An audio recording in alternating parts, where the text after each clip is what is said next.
Everyone, welcome to our YouTube channel. तो कल जो हमारी क्वेश्चन प्रैक्टिस सीरीज चली हुई थी उसके हमने यहाँ पे 60 क्वेश्चन यहाँ पे कर लिए थे। ठीक है, तो आज हम करते हैं 61 क्वेश्चन। वैसे मैंने ये आप लोगों के लिए होमवर्क दिया था, तो स्टूडेंट्स ने ट्राई भी किया है, तो देखते हैं उनका आंसर मैच होता है या नहीं होता है। ठीक है, देखो, the line 2x - 3y = 5 and 3x - 4y = 7 are diameter of a circle, जिसका एरिया कितना है। सर्कल का एरिया हमारे पास गिवन है 154 स्क्वायर यूनिट, यानी कि पाई आर स्क्वायर हमारे पास कितना गिवन है 154। Then the equation of the circle की इक्वेशन हमें यहाँ पे निकालनी है। ठीक है, तो यहाँ से हम पहले रेडियस निकालेंगे। रेडियस निकालो, आर स्क्वायर = 154 बाई पाई। ठीक है, तो यहाँ से आर स्क्वायर यहाँ पे 154, पाई की वैल्यू 22/7, 7 ऊपर आ जाएगा, तो ये 22 7 जा। ठीक है, 7 7 49, R square = 49। This implies R यहाँ पे कितना आ गया 7। रेडियस हमारे पास आ गई 7। अब यहाँ से हम क्या करेंगे, दोनों डायमीटर दे रखे हैं सर्कल के, तो यहाँ से हम इक्वेशन यहाँ से हम x की और y की वैल्यू निकालेंगे। x की वैल्यू हमारे पास आएगी 1 और y की वैल्यू आएगी -1, तो ये सेंटर पॉइंट हो गए। तो यहाँ से बस इसका निकाल दो। यहाँ पे क्या करेंगे, x - 1 का स्क्वायर प्लस y + 1 का होल स्क्वायर। रेडियस कितनी आई थी 7। इसको सोल्व करेंगे तो हमारे पास जो इक्वेशन आएगी वो आएगी x² + y² -2x + 2y - का 47 = 0। तो ये हमारा आंसर आ गया। देखो कौन सा ऑप्शन यहाँ पे मैच होता है, हमारा यहाँ पे मैच होता है x² + y² + 2x - 2y - 47 minus का 2x आएगा बेटा, माइनस का 2x प्लस का 2y, माइनस का 2x प्लस का 2y माइनस का 14, माइनस का 2x प्लस का 2y माइनस का 47। थर्ड ऑप्शन हमारा यहाँ पे करेक्ट हो गया है। ठीक है, थर्ड ऑप्शन हमारा यहाँ पे करेक्ट है। चलिए next question, the condition for a line y = 2x + c to touch the circle x² + y² = 16। इस लाइन को टच कर रही है, मतलब इस सर्कल की इक्वेशन को ये टच कर रही है लाइन। तो हमारे पास देखो y = 2x + c। ठीक है, y माइनस का 2x माइनस का c = 0, तो यहाँ से हो जाएगा 2x माइनस का y प्लस का c = 0। तो ये हमारे पास इक्वेशन हो गई। ठीक है, रेड सेंटर ये गिवन है x² + y² = 16। सेंटर पॉइंट यहाँ से 0 0, रेडियस यहाँ से कितनी है 4। तो डिस्टेंस बताना है इसका सर्कल से इस लाइन का, तो 4। डिस्टेंस फॉर्मूला क्या हो जाएगा, radius is equal to perpendicular distance from centre to line. ठीक है, perpendicular distance from centre to line, तो 4 परपेंडिकुलर डिस्टेंस निकालना है सेंटर से लाइन का। तो ये हो जाएगा, जो अभी इक्वेशन आई थी वो इक्वेशन हमारे पास क्या आई थी, 2x - y प्लस का c = 0। यहाँ ओरिजिन है ना, पॉइंट सेंटर जो है 0 0 है ना, तो यहाँ पे पुट कर दो, तो हो जाएगा c अपॉन नीचे आ जाएगा 2 का स्क्वायर प्लस 1। ठीक है, तो यहाँ से जो हमारे पास c की वैल्यू आएगी, c की वैल्यू हमारे पास क्या आएगी 4√5। अब यहाँ पे c स्क्वायर कर देंगे रूट खत्म करने के लिए, तो हो जाएगा 5 8 4 4 जा 16 5 जा 80, 16 5 जा 80, तो c² = 80। यही हमें यहाँ पे निकालना था। ठीक है, कंडीशन दे रखी थी सर्कल की, तो c² की वैल्यू निकालनी थी, तो c² की वैल्यू है 80। ठीक है, चलिए next, the equation of a family of circle with centre at HK touching the x axis is given. x axis को ये टच कर रही है, तो यहाँ पे जो पॉइंट होगा सेंटर h को k दे रखा है, तो यानी कि x - h का स्क्वायर प्लस y - k का square is equal to x axis पे टच कर रही है, तो यहाँ पे आ जाएगा जो रेडियस होगी वो हमारे पास क्या हो जाएगी k², यानी कि r², क्योंकि x एक्सिस को टच करती है। अब इसको सोल्व कर लो, सोल्व करके जो हमारे पास आंसर इक्वेशन आएगी वो आएगी x² + y² माइनस का 2hx माइनस का 2ky प्लस का h² = 0। तो देखो कौन सा ऑप्शन है हमारे यहाँ पे करेक्ट है, x² + y² माइनस 2hx, इसमें है -2ky और प्लस का h², तो ये सेकंड ऑप्शन हमारे यहाँ पे करेक्ट हो जाएगा। ठीक है, आया समझ में, इजी क्वेश्चन चल रहे हैं अभी। तो next, the length of the code joining the points of the circle x² + y² = 16 है। लेंथ ऑफ द कोड मतलब ये गिवन है, length of the code a और ये b, a हमने ये मान लिया और b हमने ये मान लिया। ठीक है, a और b, तो हमें क्या बताना है, the length of the code joining the points this end of the circle is, यानी कि a और b का हमें यहाँ पे क्या बताना है, डिस्टेंस हमें यहाँ पे निकालना है, a और b का यहाँ पे निकालना है डिस्टेंस। ठीक है, तो लेंथ ऑफ जो ज्वाइन कर रही है ना ये कोड, इनका क्या निकालनी है, लेंथ निकालनी है, यानी कि डिस्टेंस हमें यहाँ पे निकालना है। बी के पॉइंट्स देखो, बी को हम जब सोल्व करेंगे 4 कोस थीटा प्लस 60, कोस ए प्लस बी का फॉर्मूला लगाओ, कोस ए कोस बी, कोस 60 हमारे पास कितना होता है 1/2 माइनस साइन ए साइन बी, साइन 60 यानी कि √3/2। ठीक है, फिर कोमा, ब्रैकेट बंद, कोमा आएगा, फिर अगला 4 साइन थीटा प्लस 60 का फॉर्मूला, 4 बाहर, साइन ए कोस बी प्लस कोस ए साइन बी। ठीक है, तो ये फॉर्मूला हम यहाँ पे लगाएंगे। जब इसको सिंप्लीफाई करेंगे तो बी की जो हमारे पास वैल्यू आ जाएगी वो आ जाएगी 4 को अंदर ले जाके 2 cos theta minus 2√3 sine theta, फिर comma 2 sine theta plus 2√3 sine cos theta. ये हमारे पास आंसर वो आ जाएगा पॉइंट बी का। ए के कोऑर्डिनेट हमारे पास गिवन है 4 cos theta coma 4 sine theta. तो ए बी का डिस्टेंस फॉर्मूला लगाएंगे, 4 कोस थीटा माइनस में ये पूरा टर्म 4 साइन थीटा माइनस में पूरा टर्म x2 माइनस x1 का होल स्क्वायर।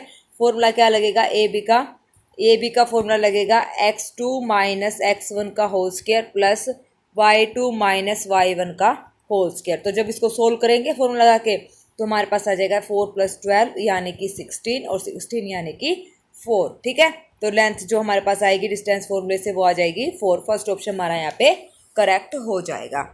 आया समझ में? चलिए next question, the function F Z is equal to tangent Z. जो फंक्शन है एफ जेड उसके पास क्या है, ये एंटायर फंक्शन है। ये ट्रिग्नोमेट्री जो फंक्शन होते हैं वो एंटायर फंक्शन नहीं होते, तो ये एंटायर फंक्शन नहीं है। ठीक है, इसका रीज़न मैं अभी बताऊंगी। जीरोस भी नहीं, जब एंटायर फंक्शन है तो कोई जीरो भी नहीं है, रिमूवेबल सिंगुलैरिटी भी नहीं है। इसके पास है पोल। ठीक है, पोल कैसे, अब देखो पोल के वैसे तो तीन पोल होते हैं, removable singularity, essential singularity, isolated और नॉन आइसोलेटेड सिंगुलैरिटी और पोल्स में देखो टेंजेंट जेड को मैं कैसे लिख सकती हूँ, sine Z upon cos Z. ठीक है, पोल वहाँ पर होता है जहाँ पर डिनोमिनेटर में कुछ भी मतलब जीरो आ जाए। अगर डिनोमिनेटर में जीरो आ जाए तो वहाँ पे पोल बनेगा। ठीक है, ये बात ध्यान रखना। अब कोस जेड की वैल्यू जीरोस कहाँ पर होती हैं, कोस जेड जीरो कहाँ पर होता है, क्योंकि वे समथिंग मतलब साइन जेड अपॉन कुछ भी जीरो बन गया तो ये इन्फिनिटी हो जाएगा, और जहाँ पे इन्फिनिटी आ जाता है वहाँ पे पोल बनता है। तो कोस जेड कहाँ पे होता है, 0 π/2 पे होता है। तो इसकी जनरल वैल्यू क्या होती है, cos Z is equal to 2n+1 π/2। तो यहाँ पे ये क्या बन जाएगा, 0 बन जाएगा। जो टेंजेंट जेड है, टेंजेंट जेड को मैंने लिखा sine Z upon cos Z, और कोस जेड 0 होगा 2n+1 π/2 पे, और नीचे मतलब 0 बन जाएगा तो ये इन्फिनिटी को चला जाएगा। तो इसका मतलब यहाँ पे ये पोल है बनेगा। रिमूवेबल सिंगुलैरिटी यहाँ पे नहीं बनेगी क्योंकि ये हमें पोल दे रहा है, इसकी वैल्यू डिफाइन नहीं होती इस पर 2n+1 π/2 पर, मतलब ये डिफाइन नहीं होता, तो इसलिए एंटायर फंक्शन नहीं है। जहाँ पर पोल होगा, जो फंक्शन पोल क्रिएट करेगा, वहाँ पर ना एंटायर फंक्शन होता है, वो ना हमारे पास उसकी जीरोज होती हैं, ना रिमूवेबल सिंगुलैरिटी होती है, क्योंकि ये यहाँ पे हमें दिक्कत देगा। ठीक है, तो फर्स्ट ऑप्शन इसका हमारा यहाँ पे करेक्ट हो जाएगा। ये बस मैंने हल्का सा आपको रिमाइंड करवाया है ताकि अगर इस टाइप से आ जाए तो इजी क्वेश्चन पूछेंगे, ज़्यादा मुश्किल नहीं पूछेंगे। ठीक है, उसके बाद है next, the following statement is true. तो इसमें ट्रू बताना है। ये स्टेटमेंट क्या कह रही है, a square matrix A of order n is invertible. कोई भी स्क्वायर मैट्रिक्स हमारे पास गिवन है जिसका ऑर्डर हमारे पास है एन, अगर वो इन्वर्टिबल है यानी कि डेटरमिनेंट क्या है उसका नॉन जीरो है, तो उसके पास जो course if the corresponding linear operator F is invertible, तो बिल्कुल अगर इसके डेटरमिनेंट नॉन जीरो तो वहाँ से हम आइगन वैल्यूज निकाल सकते हैं, लैम्डा की वैल्यू। तो जो भी लैम्डा की वैल्यू आएगी उसके कोरस्पोंडिंग जो आइगन वेक्टर होंगे वो हमारे पास क्या बनेंगे, इन्वर्टिबल बनेंगे। तो यही हमारा यहाँ पे ट्रू है। ठीक है, सेकंड कहता है the corresponding linear vector F is invertible. अगर लीनियर ऑपरेटर हमारे पास इन्वर्टिबल है तो जरूरी नहीं है वो मैट्रिक्स भी इन्वर्टिबल होगी, तो ये गलत है। ठीक है, a square matrix A of order n is invertible if the corresponding linear operator is, यहाँ पे कर लेना आप नॉन इन्वर्टिबल। ठीक है, इन्वर्टिबल नहीं, नॉट इन्वर्टिबल। तो ये भी गलत है क्योंकि अगर इन्वर्टिबल मैट्रिक्स है तो उसके ऑपरेटर जरूर से भी जरूर इन्वर्टिबल आएंगे। ठीक है, फोर्थ भी हमारा यहाँ पे गलत है, नॉट इन्वर्टिबल है और ये इन्वर्टिबल है। ठीक है, तो इसका सीधा सा आंसर है हमारे पास फर्स्ट ऑप्शन यहाँ पे करेक्ट हो गया है। Next, the vector alpha in R cube whose coordinate vector relative to the basis. इसको कोऑर्डिनेट वेक्टर हमारे पास गिवन है 1 1 1 1 1 0 1 0 0। ठीक है, और किसके उस पे गिवन है, related to the basis is given by 3 2 1। तो यहाँ से हम क्या करेंगे, इसको रो इक्विवेलेंट फॉर्म में यानी कि 1 0 0 फॉर्म में इसको कन्वर्ट करेंगे, 1 0 इस टाइप से कन्वर्ट करके फिर यहाँ से वेरिएबल मान के, तो वो हमारे पास जो आंसर आएगा वो आएगा 6 5 3। ये आप लोगों के लिए होमवर्क है और ये इजी बेसिक लेवल का क्वेश्चन है। मैंने बता दिया आपको, हिंट मैंने दे दिया कैसे सोल्व करना है, तो आप मेरे को ये बताएंगे। अगर आपसे नहीं सोल्व हुआ तो फिर कल वाली क्लास में हम इसको डिस्कस करेंगे, ठीक है। हिंट मैंने आपको दे दिया, तो इसका आंसर भी मैं आपको बता रही हूँ, थर्ड ऑप्शन इसका यहाँ पे करेक्ट होगा, ठीक है। चलिए, what is the highest power of 3 contain in 100। यहाँ पे फैक्टोरियल आएगा 100 फैक्टोरियल। अगर इस टाइप से पूछे कि कोई भी मतलब फैक्टोरियल दे दे और उसमें पूछे कि 2 की हाईएस्ट पावर 3 की हाईएस्ट पावर क्या है, तो इसका मैं आपको ट्रिक बता रही हूँ क्या है। 100 का आपको यहाँ पे क्या करना है, 3 का बताना है ना, हाईएस्ट पावर 3 बतानी है, तो इसके फैक्टर बनाओ। 3 3 3 जा 9, 3 3 जा 9, रिमाइंडर बचेगा 1, रिमाइंडर को साइड में लिखते रहो। यहाँ पे आ जाएगा 11 0। वैसे रिमाइंडर का कुछ करना नहीं है, फिर भी लिखना है 3, फिर ये हो जाएगा 3 3 जा 9 2 और फिर 3 1 जा 3। तो 33 11 3 और 1, इन सबको क्या करना है, आपने जोड़ना है।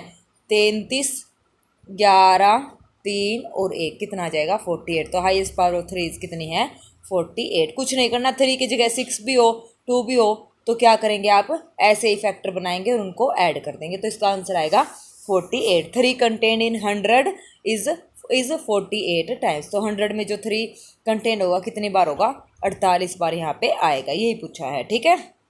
फैक्टोरियल आ जाए तो भी करना है, और यहाँ पे वैसे फैक्टोरियल कर लेना, अगर सीधा 100 पूछे तो भी हमें यही करना है, ठीक है। चलिए next, if n is greater than equal to 2 then n की पावर 5, मतलब इज डिविजिबल बाई, किससे डिविजिबल होगा, ग्रेटर देन 2 है तो n की वैल्यू यहाँ पे 3 पुट कर लो, जो भी आंसर आएगा वही यहाँ पे इसका आंसर हो जाएगा। n की वैल्यू 3 यहाँ पे पुट करेंगे तो ये हो जाएगा 3 की पावर 5 माइनस 5 इंटू 27 प्लस 12, तो ये हो जाएगा 243 माइनस 135 प्लस 12। तो ये इसको सोल्व करेंगे तो ये आएगा 120, तो 120 से ये डिवाइड होगा, जो भी फर्स्ट नंबर आएगा उसी से ये डिवाइड होगा। आगे 4 वैल्यू, जो n की वैल्यू 4 पुट करने की जरूरत ही नहीं है, ऑटोमेटिक ये भी 120 ही हमारा यहाँ पे आंसर आएगा, ठीक है। Next, the distance between the foci of the conic is equal to, distance बताना है बिटवीन द फोकाई। फोकाई का फॉर्मूला होता है हमारे पास, ये वैसे तो हमें पता चल रहा है कि X square by A square minus Y square by B square is equal to 1 type, यानी कि हाइपरबोला बनेगा। हाइपरबोला में जो फोकाई होती है वो होती है प्लस माइनस ए ई कोमा 0, तो 2 वैल्यूज आएंगी, एक प्लस में एक माइनस में, तो उसका क्या निकालना है, डिस्टेंस निकालना है। ए यहाँ पे देखो क्या आएगा, जब हम इसको सोल्व करेंगे तो ये हो जाएगा 7x स्क्र माइनस का 9y square is equal to 63, तो ये हो जाएगा x square by 9 minus Y square by 7 is equal to 1। Foci में ए की जरूरत है, ए हमारे पास यहाँ पे कितना है 3 है, ठीक है। ए हमारे पास यहाँ पे कितना है 3, तो फोकाई हमारे पास हो गया प्लस माइनस ए ई कोमा 0 है ना, तो वो ये हो जाएगा प्लस माइनस 3 ई कोमा 0। अब ई निकालो, ई का फॉर्मूला होता है हमारे पास √1 plus B square by A square, तो यहाँ से निकालेंगे ये हो जाएगा √1 प्लस बी हमारे पास कितना है 7, √7 था, यानी कि बी स्क्र की वैल्यू 7, ए स्क्र की वैल्यू हमारे पास कितनी है 9। तो इसको जब सोल्व करेंगे तो हमारे पास जो ई की वैल्यू आएगी, ई की वैल्यू हमारे पास आ जाएगी 4/3। तो फोकाई हमारे पास क्या आया, प्लस माइनस 3 से 3 कैंसिल 4,0, तो इसका मतलब प्लस माइनस इसके साथ आएगा, ठीक है। तो प्लस का यानी कि 4,0 और दूसरा पॉइंट आएगा माइनस का 4,0। तो यहाँ से हम डिस्टेंस निकालेंगे, डिस्टेंस बिटवीन फोकाई पूछा था, तो 4 और 4 8 का स्क्वायर प्लस 0, तो 8 64 का रूट किसका होता है ये 8 का, तो इसका 8 आ जाएगा। Distance between its foci is 8, ठीक है। Distance between its foci is कितना आ गया 8 आ गया, ओके। तो फर्स्ट ऑप्शन इसका हमारे पास यहाँ पे क्या हो गया, करेक्ट हो गया है। Next, N ellipse is drawn by taking a diameter of the circle, ये गिवन है, 2 सर्कल हमारे पास गिवन है, ठीक है। तो फर्स्ट सर्कल हमारे पास है x माइनस 1 का square plus Y square is equal to 1, जिसकी semi minor axis and a diameter of this circle, this is a semi major axis, ठीक है। तो सेमी माइनर और सेमी मेजर यहाँ पे अगर पता चल गई तो हमें क्या बताना है, इक्वेशन ऑफ इलिप्स बतानी है। तो बहुत ही इजी क्वेश्चन है। देखो, जो हमारे पास सेमी माइनर एक्सिस होती है वो क्या होती है सर्कल की, देखो एक सर्कल हमारे पास ये है x माइनस 1 का square plus Y square is equal to 1, यहाँ से जो रेडियस है वो है 1 और जो डायमीटर है वो कितना है 2, रेडियस का डबल। ठीक है, तो सेमी माइनर एक्सिस किसके इक्वल होती है हमारे पास, diameter of circle, diameter of circle. ठीक है, तो सेमी माइनर, माइनर को डिनोट करते हैं बी से, तो ये हो जाएगी हमारे पास 2 डायमीटर के इक्वल। सिमिलरली बी की वैल्यू आ गई। अब उसके बाद है एक्स स्क्वेयर, जो दूसरी इक्वेशन है वाई माइनस 2 का square is equal to 4, radius है 2 तो डायमीटर कितना हो जाएगा 4। तो यहाँ से हमारे पास सेमी मेजर एक्सिस यानी कि ए की वैल्यू होगी यहाँ पे 4, तो ए की वैल्यू 4, बी की वैल्यू 2। तो यहाँ से वैल्यू पुट कर दो, क्या होता है X square by A square plus Y square by B square is equal to 1। Major axis हमारे पास ए, मेजर एक्सिस अभी निकाल ली थी, कितनी आई थी, ए की वैल्यू 4, 4 का square plus Y square, semi minor axis, minor axis आई थी 2, 2 का स्क्वेयर इज इक्वल टू 1। तो इसको सोल्व करेंगे, तो इसको सोल्व करके जो हमारे पास वैल्यू आएगी X square plus 4y square is equal to 16 हमारे पास इलिप्स की इक्वेशन आ जाएगी। था ना इजी, तो ये हो जाएगा X square plus 4y square is equal to 16। तो फोर्थ ऑप्शन हमारा यहाँ पे करेक्ट है। स्टेटमेंट भले ही बड़ी है, हमें पता होना चाहिए जो सेमी माइनर एक्सिस है वो ए होती है, बी होती है, सेमी माइनर एक्सिस जो होती है वो होती है हमारे पास बी डायमीटर के इक्वल, और सेमी मेजर एक्सिस जो होती है वो होती है ए किसके, डायमीटर के इक्वल। तो वहाँ से वैल्यू बता दो, इलिप्स की हमें इक्वेशन पता है। Next, a variable code P Q of the parabola y square is equal to 4ax subtend a right angle at the vertex, then the locus of the point intersection of the normal at P, Q। तो इसका हमेशा solution जब हम करेंगे वो बहुत lengthy है, वैसे मैं आपको बताऊंगी। तो जो कोड पी क्यू गिवन है ना पैराबोला की, ये हमारे पास पैराबोला गिवन है। ठीक है, इसकी जो कोड है वो फोकल से पास होती है, तो पी क्यू इसकी कोड है। Y square is equal to right angle बना रही है, तो राइट एंगल ही होगा इस टाइप से। ये हमारे पास क्या हो गया वर्टेक्स, और ये हमारे पास हो गया राइट एंगल। ठीक है, तो the locus of the point of intersection eight normal and P Q, normal किस पे है, पी क्यू पे क्या है, नॉर्मल है। ठीक है, तो यहाँ पे जो हमेशा बनेगा, क्योंकि पैराबोला की इक्वेशन तो हमेशा पैराबोला ही हमें वैल्यू देगा, तो या तो ये याद रख लो। ठीक है, इक्वेशन पैराबोला की गिवन है तो पैराबोला बनेगा जब राइट एंगल बनेगा वर्टेक्स पे। ठीक है, इसको सोल्व कैसे करते हैं मैं आपको बताती हूँ। पी जो पॉइंट है इस पैराबोला पे, जो पी और क्यू पॉइंट होते हैं वो सबको पता होते हैं। पी पैरामीट्रिक पॉइंट क्या होता है हमारे पास, होता है ए T1 square coma 2a T1। Q हमारे पास होता है A T2 square comma 2 of A T2, ये होता है। तो ओ पी यहाँ से देखो, ओ हमारे पास ये है 0,0 यानी कि वर्टेक्स, तो स्लोप ऑफ ओ पी निकालेंगे, ये ओ क्यू और ये ओ पी स्लोप निकलेगी। तो सबको पता है कैसे निकलेगी, ओ पी की y2 माइनस y1 और x2 माइनस x1 से निकलेगी, तो ये आ जाएगी हमारे पास 2/T1। सिमिलरली ओ क्यू की हमारे पास आ जाएगी 2/T2। ठीक है, तो इक्वेशन ऑफ नॉर्मल देखो क्या होती है, equation of normal at P is equal to y is equal to minus T1x plus 2a T1 plus a T1 cube, और दूसरी क्या ऊपर क्या है नॉर्मल, T2 आ जाएगा, T1 की जगह माइनस का T2x plus 2a T2 plus a T2 cube. जब इन दोनों को हम सोल्व करेंगे, इन दोनों को सोल्व करके जो हमारे पास वैल्यू आएगी वो आएगी y is equal to minus a T1 T2 और T1 प्लस T2, ये आ जाएगी। अब हमने जो स्लोप निकाली थी OP इंटू ओ क्यू, वो नॉर्मल है, परपेंडिकुलर है, परपेंडिकुलर है तो इनकी प्रोडक्ट -1, तो ये हो जाएगा 2 इंटू 2 T1 इंटू T2, तो -1। तो यहाँ से T1 T2 की वैल्यू हमारे पास आ जाएगी -4, तो यहाँ पे पुट कर देंगे, तो हमारे पास जो y की वैल्यू आएगी, y की वैल्यू आएगी 4 of a T1 plus T2। अब हमारा मेन मोटो है T1 प्लस T2 की वैल्यू निकालना, तो वो कैसे निकालेंगे, x की वैल्यू वही फर्स्ट और सेकंड को सोल्व करेंगे, तो 2a plus a T1 square plus T1 T2 plus T2 square का स्क्वेयर। तो जब इसको सोल्व करेंगे तो हमारे पास T1 प्लस T2 की वैल्यू आ जाएगी x minus 6a is equal to a of T1 plus T2 का होल स्क्वेयर, ये हमारे पास वैल्यू आ जाएगी।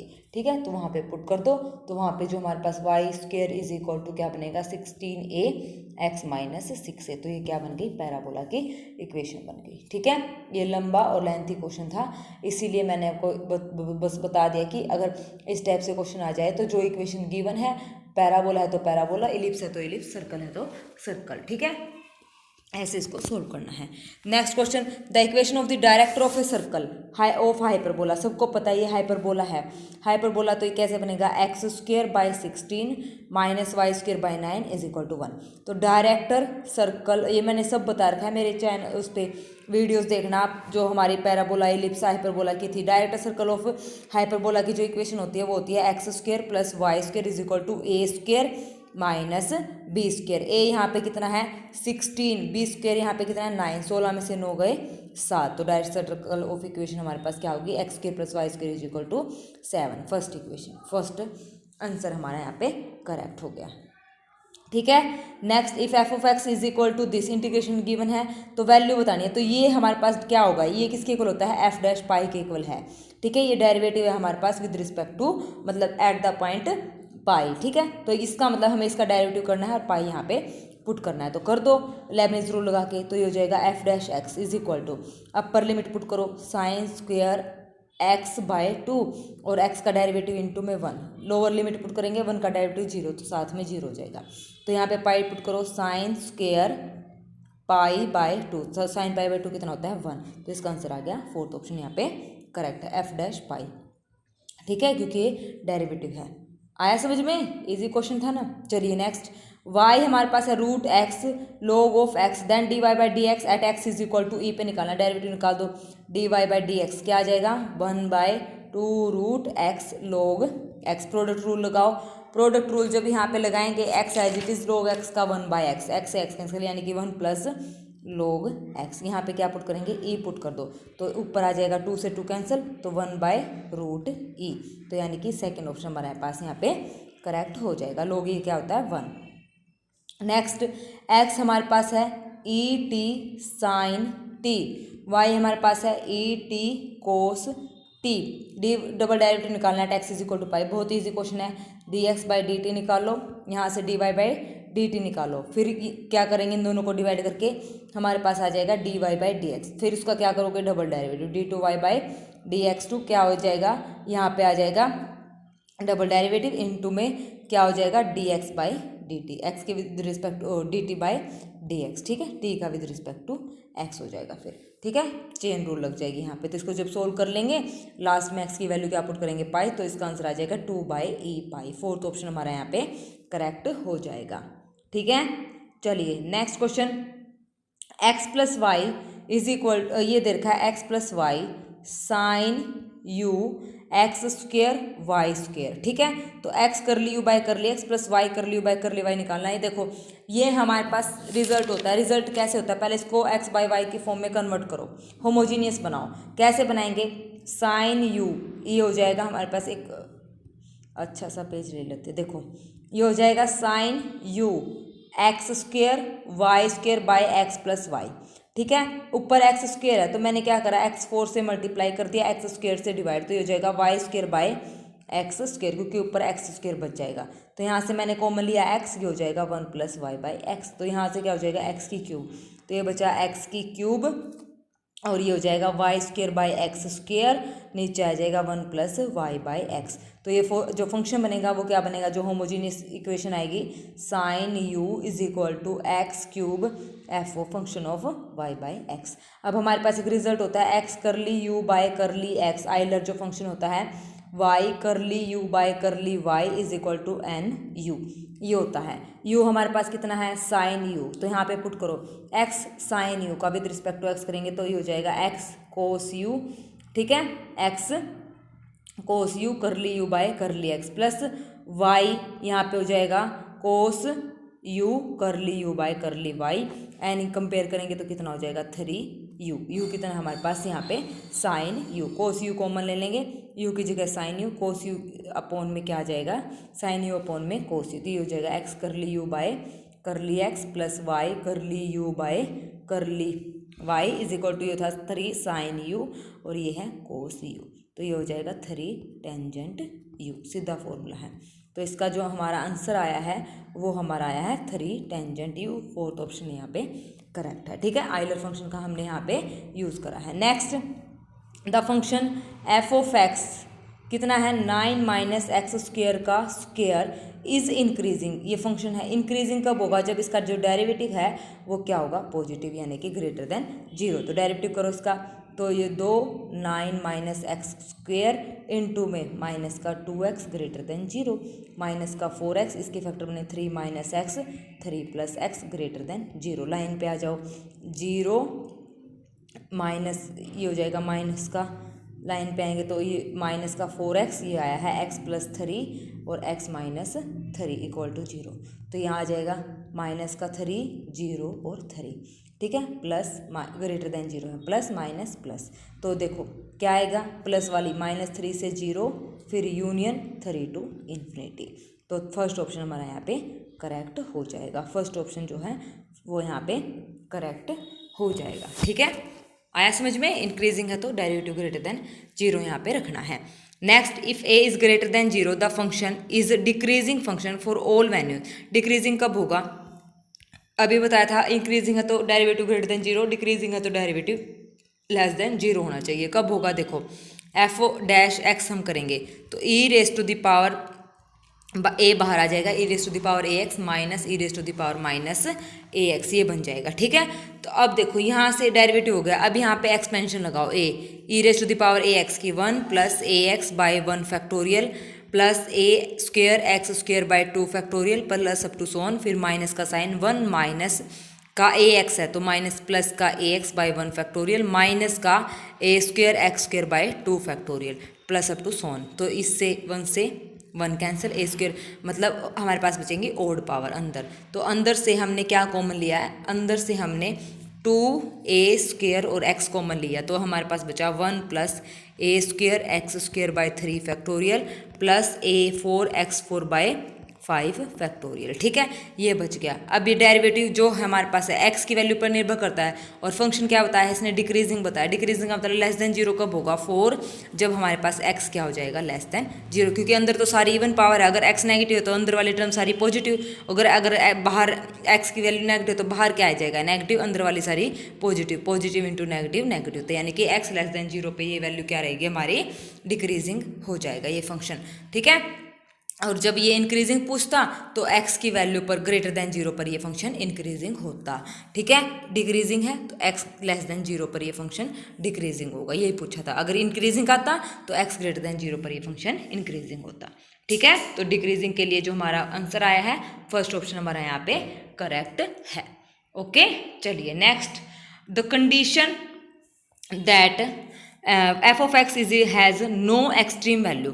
इस फंक्शन की कोई भी एक्सट्रीम वैल्यू नहीं है, कोई भी एक्सट्रीम वैल्यू नहीं है, तो इसका मतलब इसके पास कोई भी जीरो टर्निंग पॉइंट, इसके पास, इसका मतलब क्या है, इसकी जो क्वाड्रेटिक इक्वेशन है उसके पास कोई भी रियल रूट नहीं है, ठीक है। तो इसका डेरिवेटिव करेंगे, देखो एक्सट्रीम वैल्यू के लिए नहीं है ना, तो इसका डेरिवेटिव करो, डेरिवेटिव करके हमारे पास आया 3a x square plus 2bx plus में c। तो for no extreme value f should have 0 turning points. तो इसका मतलब दैट इज़ जो इसकी क्वाड्रेटिक इक्वेशन है उसके पास कोई भी रियल रूट नहीं है। अगर किसी इक्वेशन के पास कोई रियल रूट नहीं होता तो इसका मतलब ये होता है कि उसके पास कोई भी एक्सट्रीम पॉइंट नहीं है। ये बात आपको याद रखनी है, अगर किसी भी इक्वेशन के पास एक्सट्रीम वैल्यू नहीं है तो उसका मतलब उस क्वाड्रेटिक इक्वेशन के पास कोई रियल रूट नहीं है, ठीक है। तो एक्सट्रीम वैल्यू के लिए उसका डेरिवेटिव किया, डेरिवेटिव करके नो रियल रूट, जब भी कोई रियल रूट नहीं आता, जो डिस्क्रिमिनेंट होता है बी स्क्वायर माइनस 4ac क्या होता है, लेस देन 0। इसका मतलब होता है ना कोई रियल रूट नहीं है, इसका मतलब ये है कोई एक्सट्रीम वैल्यू यहाँ पे नहीं है डेरिवेटिव की। तो डेरिवेटिव हमने किया, डेरिवेटिव करके यहाँ पे वैल्यू पुट करो 2b का स्क्वायर यानी कि 4b स्क्वायर माइनस का 4ac 3a और c कितना है c लेस देन 0। तो 4b स्क्वायर माइनस का 12ac less than 0, 4b square less than 12ac, 4 3 12, तो b square is less than ac। तो इसका मतलब b square is less than 3ac, 4 3 12, ठीक है ना। b स्क्वायर क्या हो गया, लेस देन 3ac। तो एक्सट्रीम वैल्यू इस पॉइंट पर यहाँ पे नहीं होगी इस कंडीशन पर, ठीक है। आया समझ में। अब हमने आज यहाँ पे कर लिए 61 से किए, 61 से लेके 80, यानी कि 20 क्वेश्चन आज हमने यहाँ पे कर लिए हैं। अब हमारे बचते हैं 81 to 100, 20 क्वेश्चन हमारे बचते हैं। कल जो है हमारा, आज हम इतने क्वेश्चन करेंगे, 20 ही क्वेश्चन हम यहाँ पे करेंगे। कल जो हमारा ये जो 81 है ये आप लोगों के लिए होमवर्क है। ये क्या कहता है, spherical balloon is expanded if the radius is increasing at the rate of 2 centimetre then the rate at which to the volume increasing when the radius is 5। तो हमें ये बताना है, ठीक है। तो आप इसको ट्राई करना 81 क्वेश्चन को, ये आप लोगों के लिए होमवर्क है। 81 से लेके हमारे जो बच गए ये 120 क्वेश्चन, ये कल हम कर लेंगे। कल हमारे ये कंप्लीट हो जाएगा, ठीक है। ये पीडीएफ आपको टेलीग्राम चैनल पर वहाँ पे मिल जाएगा इसका पीडीएफ, ठीक है। तो ये पेपर पूरा होने के बाद अगर कोई क्वेश्चन में आपको प्रॉब्लम लग रही है तो आप टेलीग्राम चैनल पर यहाँ पे पूछ सकते हैं, ठीक है। 81 आप लोगों के लिए होमवर्क है। ये क्वेश्चन देख लेना, इसका वैसे ही ट्राई करके देखना, आंसर मेरे को कमेंट सेक्शन में बता देना, फिर कल इसको यहाँ पे डिस्कस करेंगे, ठीक है। तो आज थोड़े से इजी क्वेश्चन थे, तो आज के लिए बस इतना ही। Thank you very much, have a nice day.